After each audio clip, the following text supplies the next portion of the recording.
Hey guys, welcome back to the channel. Welcome to another video. This is another news roundup video we've got in store for you today. We're going to be talking about yesterday's Premier League action. We've got new contracts for both Jordan Henderson and Harvey Barnes, and the latest on the Tammy Abraham situation.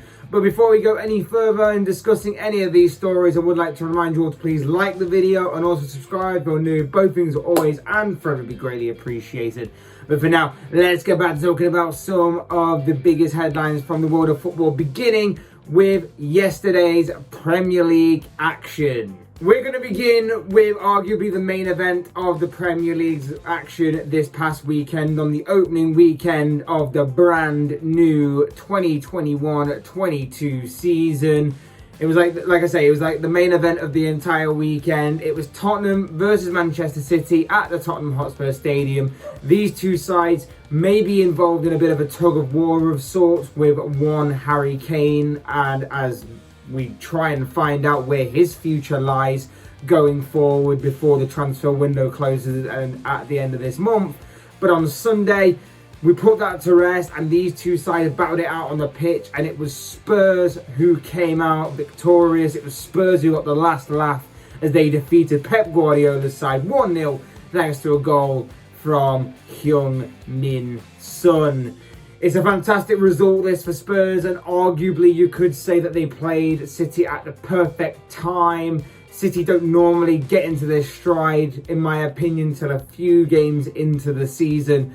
As I said in my preview to this match, so playing on the opening day may not have been a bad thing at all. It was a great counter-attacking performance from Spurs nonetheless. Whilst for City, you know, this performance highlighted that despite having £500 million or over £500 million on the pitch, and despite having a bench which consisted of talent and quality worth around about £300 million, that maybe they are still in need of a decent left back and a striker.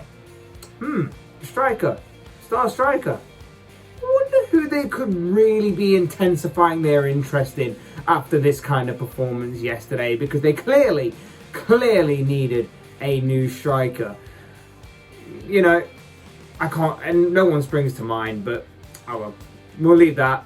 They also looked incredibly soft in midfield. They looked very vulnerable to the counter-attack, and they clearly missed the likes of Kevin De Bruyne and Kyle Walker. De Bruyne, of course, came on as a second half sub, but came on really late. But apart from that, yeah, they clearly missed key players despite having all of that money on the pitch, all of that talent on the pitch. Otherwise, you know, the money involved in the squad that City have is just ridiculous, but you can clearly tell that they did miss in key areas and key positions. But Spurs got the win, and fair play to Spurs. It was a good performance and a great 3 points to pick up. Now it's about getting some consistency behind them. Also yesterday, West Ham came from 2-1 down against Newcastle to win 4-2 at St James's Park. It was a decent first half display from Newcastle, in all honesty, and they went ahead inside the opening 5 minutes through Callum Wilson, who converted Alan St-Maximin's cross. West Ham went on to equalise later on in the first half through Aaron Cresswell's cross/shot kind of thing that found its way into the back of the net. But the Magpies went ahead at the interval thanks to Jacob Murphy's header. From there, though, in the second half, West Ham took full control. Said Benrahma equalised for the Hammers before they were awarded a penalty, which Mikel Antonio saw his spot kick saved by the Newcastle goalkeeper, but Thomas Souček was on hand to quickly pounce on the rebound and convert from close range. And to put the icing on the cake, to really cap off this performance, Mikel Antonio finally got his goal, firing home into the back of the net to really put this game beyond all doubt, put this game to bed, and kick off West Ham's season with all 3 points and a very good victory. Like I say, great victory for David Moyes' side. A comfortable mid-table finish does look set to be on the cards this season, whilst for Newcastle, a complete collapse in the second half. They looked a bit burnt out from a very good first half display, and from there they just couldn't handle the quality on show from West Ham and the football that was being played by them. Might be a long season for the Magpies in all honesty, might be a long season for the Toon Army in general. Also in the news today, I'm really excited and happy about this one. We come to Liverpool and their captain, their skipper, Jordan Henderson, who is set to be signing a new contract at Anfield. Really happy about this one. It seems that an agreement has finally been reached between both parties here, both Liverpool and Henderson, that a deal has been reached. And this comes from David Ornstein of The Athletic, who put out on Twitter, exclusive, Liverpool and Jordan Henderson reach an agreement in principle over a new contract with an improved 3-year deal plus option of a 4th year based on appearances. Klopp key to turn around 31-year-old Sean in friendly against Aston Villa at Anfield on Sunday. Like I say, this is fantastic news for all Liverpool fans, and honestly, we can finally put this whole saga to bed, and a whole saga which has taken up most of the summer and has worried a lot of people, including myself, because we've all seen what happened to Gini Wijnaldum before and how he kind of didn't feel that he was wanted at Liverpool, not just by the club but by fans as well, and how obviously now he's gone away and joined PSG, and obviously with what PSG have done this summer, seems like it's worked out for him, but we can finally put this saga to bed. It's great to hear that our captain is about to officially sign a new contract with Liverpool, keeping him at the club well into his mid-30s. He's a big and well-respected figure for the club, clearly by his teammates and especially by the supporters. He's going to be key to Liverpool's future in helping them continue, hopefully, on this path to success, and obviously to help the club progress for the future with some of the new players that they're set to bring in and some of the younger players that they're set to raise up from the academy. And I'm glad that the club has recognised everything that Henderson brings to the squad, brings to the table, so to speak, and as a whole have offered him a new contract, and especially when the reports were not exactly positive and it was looking like Henderson could have been out the door even as early as this summer. It's glad that they finally came to their senses and offered him a new deal. And with all the other players that have signed new deals, the likes of Trent Alexander-Arnold, Fabinho, Alisson Becker, and of course Virgil van Dijk, all signing new long-term contracts. The likes of Mohamed Salah are said to be next, but with all this happening at Liverpool, okay, it may not be the most exciting things to happen, especially when it in terms of new signings, not necessarily walking through the door at Anfield this summer. But it's great to see that the Reds have tied down their big and key players, or are tying down their big and key players, especially considering that no one outside of England is buying big this summer. Everyone's been hit with the coronavirus, apart from obviously PSG, who are spending money on big wages. But we all know that it's affecting everybody worldwide, the money kind of financial situation. So it's good that Liverpool are tying down these key players for the future, and of course are continuing to do that.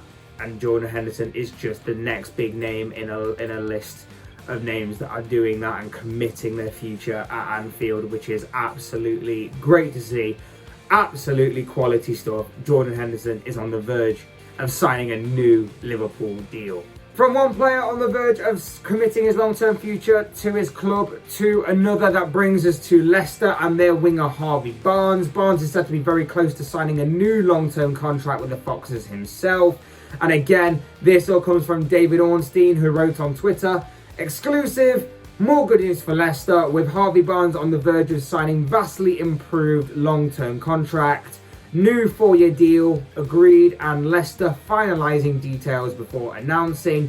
Liverpool among 23-year-old wingers admirers, but no formal bids. The Liverpool links have been floating around for a while. There's nothing really new under the sun there. We all sort of knew that Liverpool was kind of invested or interested in the 23-year-old winger. There's nothing new there. That's not the important part, though.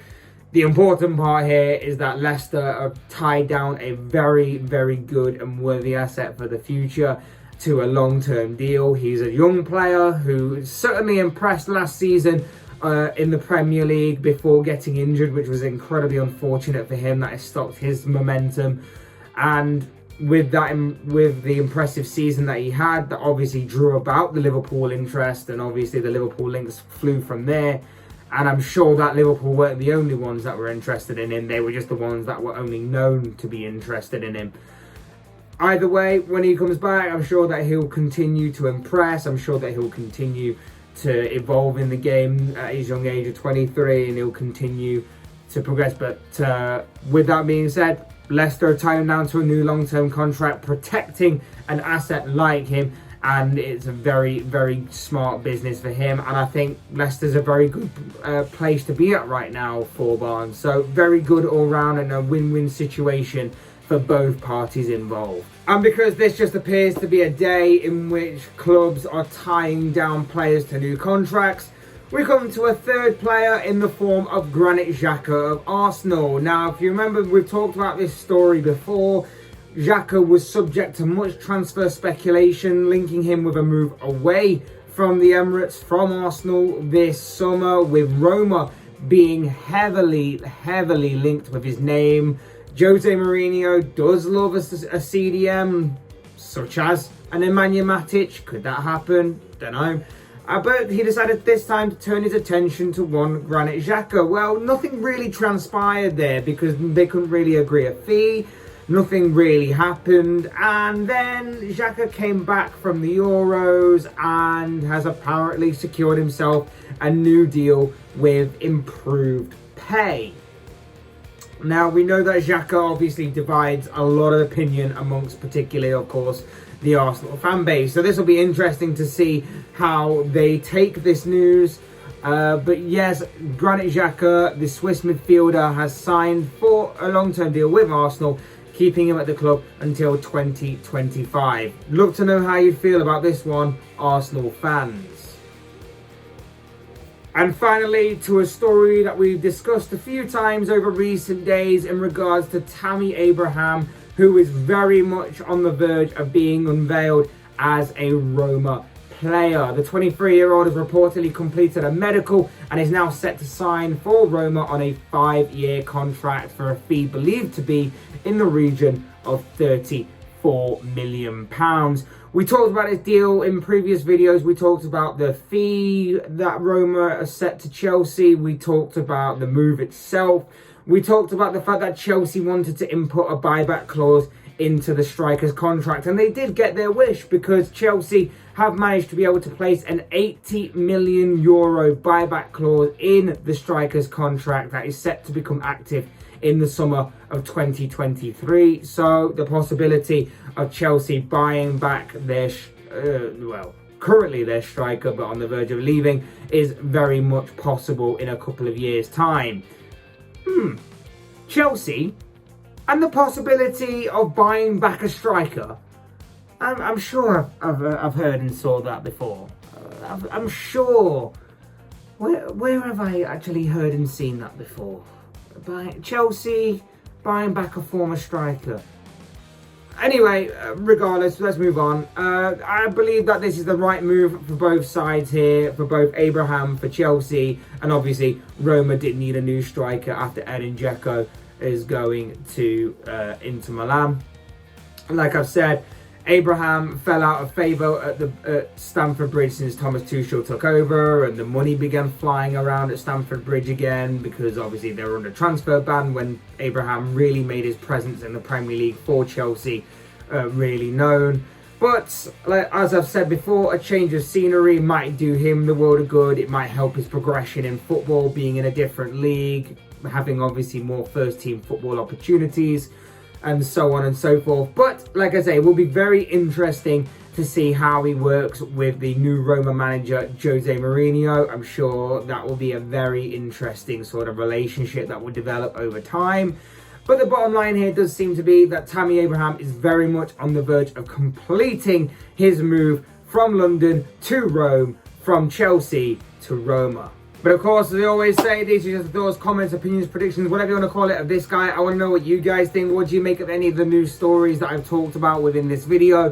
What do you make of yesterday's Premier League action that saw both Tottenham and West Ham kick off their new seasons with victories?